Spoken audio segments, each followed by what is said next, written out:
Hey, Celtics Nation. Let's talk about a game that was as chaotic as it was telling for this Boston squad.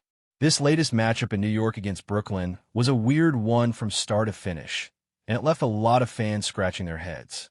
The Celtics came into the game expecting to handle a team that, on paper, hasn't been dominating the league, but instead, what we got was a showcase of turnovers that would make any coach pull their hair out.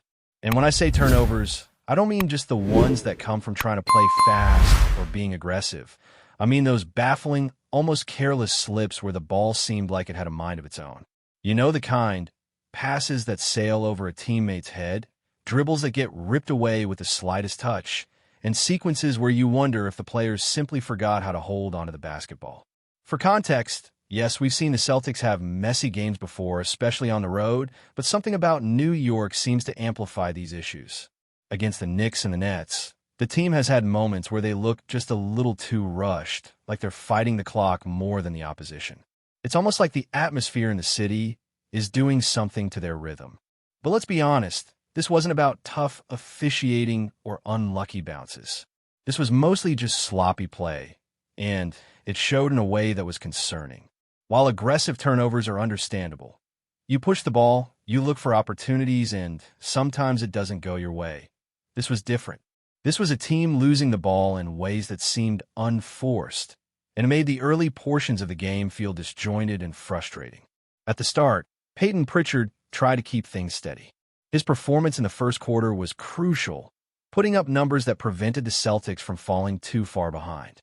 But even with those early efforts, by halftime, it was clear that the team hadn't found its footing. The energy was off, the passes weren't connecting, and the turnovers were stacking up.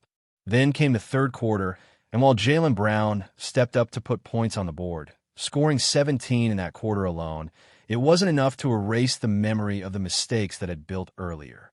The team's execution was inconsistent, and at times it felt like watching a group of players try and catch up with themselves. You could see them driving to the basket with heads down, unsure of where help was coming from, forcing passes that ended up in the hands of defenders, or simply losing control under minimal pressure. It was a far cry from the fluid, decisive play that the Celtics are capable of when they're at their best. What's interesting is that this game highlighted just how much mental sharpness matters in basketball. When the Celtics are locked in, you see them reading past the first defender, anticipating rotations, hitting teammates in the right spot at the right time.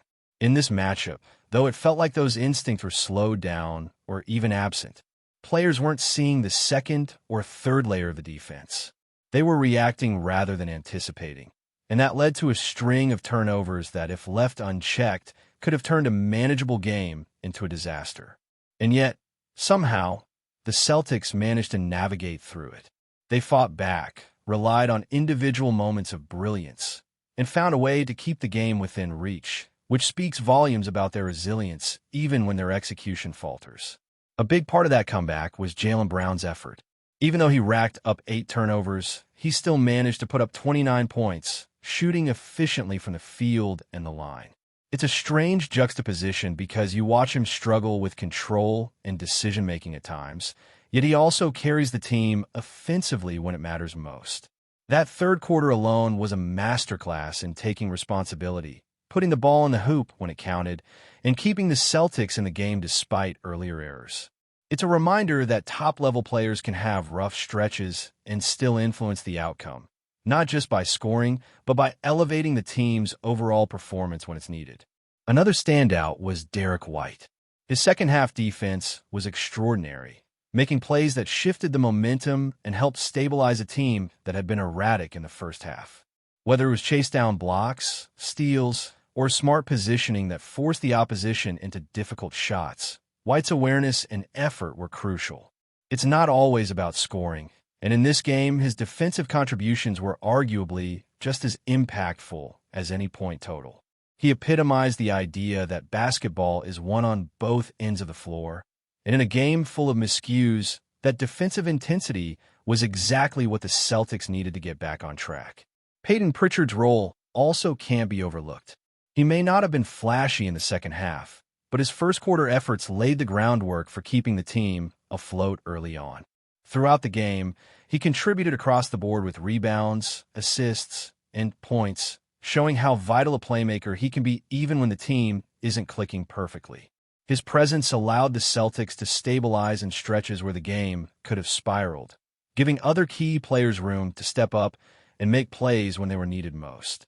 This matchup against Brooklyn, despite being against a team with a losing record, underscored how every game in the NBA can challenge you in unexpected ways. You never know which night your rhythm will be off, which night mental lapses will creep in, or which night you'll need to dig deep individually and collectively to secure a win. For the Celtics, this game was a perfect example of navigating adversity.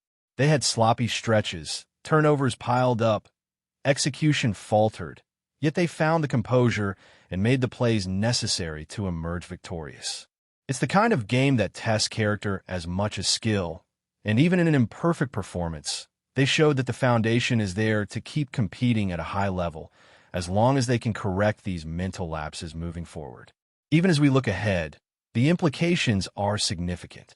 This one puts the Celtics just above .500 for the first time this season, which may seem minor on paper, but in the context of a tough schedule, every win like this matters. The upcoming stretch is challenging, with games against Orlando, Detroit, Minnesota, and Cleveland looming, along with back-to-back matchups and tough road trips. Managing these games requires the team to not only capitalize on expected wins, but also be ready to take advantage of opportunities to steal victories against stronger teams. It's a test of depth, focus, and the ability to perform consistently, something that this Brooklyn game reminded everyone is not guaranteed night in and night out. Now, looking deeper at individual contributions, Derek White's second-half performance truly stood out. While his shooting numbers weren't perfect, his defensive effort was on another level. He made plays that changed the momentum, from chase-down blocks to key steals, and he displayed an instinct for knowing where to be and when to intervene. There was a moment late in the game where he anticipated a shot at the end of the shot clock, stepped in perfectly, and completely disrupted what could have been an easy basket. That kind of championship-level awareness is rare, and it lifted the Celtics when they were still trying to find their rhythm after the first-half struggles. White's ability to bounce back from minor mistakes and immediately impact the game on the defensive end exemplifies the kind of player who can swing tight matchups and help a team recover from its own lapses. Peyton Pritchard also continued to show his value in ways that go beyond scoring. He contributed significantly across the stat sheet, grabbing rebounds, dishing out assists, and keeping the offense moving efficiently. His first-quarter performance was a major factor in preventing the game from getting out of hand early, and even when his shot wasn't falling later on, he made plays that sustained momentum and allowed his teammates to find their footing. Pritchard's role highlights how vital it is to have players who can stabilize the team, especially when the stars are struggling or the offense is out of sync. His ability to balance scoring with playmaking and effort on both ends is what makes him such a reliable piece in high-pressure situations. And of course, we have to break down Jaylen Brown's performance. Watching him on the floor during this game was fascinating because it was a mix of brilliance and frustration. He ended up with 29 points, shooting efficiently from the field and free throw line, and hitting multiple three-pointers. But the 8 turnovers were glaring, and for much of the game, he seemed caught between trying to take over and wrestling with execution errors. The third quarter showed exactly why he is so vital to the Celtics, scoring 17 points when the team desperately needed them. But even in that period, he committed multiple turnovers, reflecting a tension between aggressive playmaking and overextending. It's a reminder that even elite players have off stretches, and that basketball is as much about mental sharpness and decision-making as it is about scoring ability. Jaylen's effort was relentless, and while the turnovers were frustrating, the way he carried the team through critical moments demonstrates his importance and leadership on the floor. Beyond individual performances, the game served as a stark illustration of how the Celtics handle adversity. Early mistakes piled up, and the team looked disoriented at times, but their ability to adjust in real time, recalibrate their defense, and push through offensive lapses speaks to their resilience. By the fourth quarter, defensive rotations were cleaner, turnovers were limited, and they started generating points off mistakes by the opposition. The improvement between halves wasn't sudden or flashy. It was methodical, fueled by a focus on fundamentals, awareness, and leveraging the strengths of key contributors. That kind of adjustment is exactly what separates playoff contending teams from the rest, and it's encouraging to see Boston demonstrate that ability, even against a team they theoretically should handle more easily. This game also highlights the broader challenge of maintaining consistency in a long NBA season. Mental lapses, sloppy plays, and moments of confusion are going to happen to every team. What matters is whether a team can recover, learn from errors, and avoid letting early miscues define the outcome. The Celtics' victory over Brooklyn is a testament to that kind of perseverance. Even though the final score doesn't capture the full story of those first-half struggles, the outcome reflects a team capable of navigating adversity and adjusting when the game is not going as planned. Looking ahead, the schedule presents a series of challenges that will test the Celtics' depth and resilience further. Orlando comes next, and while they have been inconsistent, any game in this phase of the season can be tricky if a team underestimates its opponent or fails to focus. Then, there's the back-to-back set against Minnesota and Cleveland, both strong teams that can exploit even small lapses. Travel, fatigue, and quick turnarounds will all play a role, and the Celtics will need their key players, including Brown, White, and Pritchard, to continue executing at a high level while also getting support from the role players who can stabilize rotations and contribute on both ends. Success in this stretch could build momentum that carries into a critical part of the season, allowing Boston to string together wins and gain positioning in the Eastern Conference standings. Another takeaway from this Brooklyn game is the importance of defensive focus. When the Celtics tightened up in the second half, they forced turnovers, limited points off mistakes, and created fast break opportunities that swung the game in their favor. This type of defensive intensity is something the team will need consistently moving forward. Basketball isn't just about scoring efficiently. It's about controlling the pace, forcing errors, and taking advantage of opponents' mistakes. The ability to play solid defense and then translate that into offensive opportunities is exactly what turned a potentially messy game into a win.